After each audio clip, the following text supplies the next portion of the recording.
Une cuillère de café, une tasse de café, 1 gramme de café, on nous dit de mesurer, on nous parle de recettes. Mais au fond, c'est quoi une recette de café?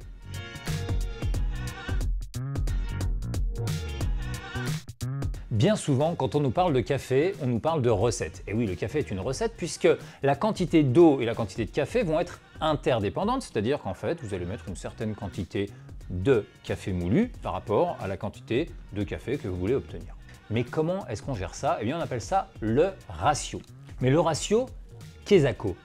Eh bien, en fait, c'est la proportion entre l'eau et le café qui a été déterminée par deux grands organismes. Le CBC, l'European Coffee Brewing Center, et la SCA, la Specialty Coffee Association.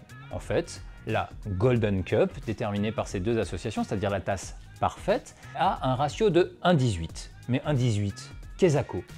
Eh bien, en fait, ça veut dire que pour 1 gramme de café moulu, j'aurai 18 ml d'eau chaude. Alors, je vous ai parlé de la SCA. Eh bien, la SCA, c'est une organisation qui date des années 70 et qui met un point d'honneur à sélectionner les cafés un peu partout dans le monde et selon un cahier des charges très élaboré. En effet, elle va aider les producteurs à faire monter la qualité de leur café et pour cela, elle va organiser des championnats, elle va organiser des cours, des formations partout à travers le monde. Du coup, chez vous à la maison, comment élaborer votre propre ratio? Alors d'abord, évidemment, attention, toutes ces règles sont aussi une affaire de goût. C'est-à-dire que nous allons vous donner quelques règles élémentaires, à vous de les adapter pour faire un café comme il vous plaît. Prenons par exemple cette petite cuillère. On considère normalement qu'elle fait à peu près 6-7 grammes. Est-ce que c'est assez précis? Malheureusement non. L'idéal est d'avoir une petite balance pour peser la quantité d'eau et la quantité de café. Vous pouvez peser le café avant de l'avoir moulu et moudre l'intégralité afin d'avoir toujours un café fraîchement moulu et ne pas gâcher de café moulu. Pour l'eau, c'est exactement la même chose. Pesez d'abord l'eau directement dans la carafe avant de la verser dans votre clepsydra.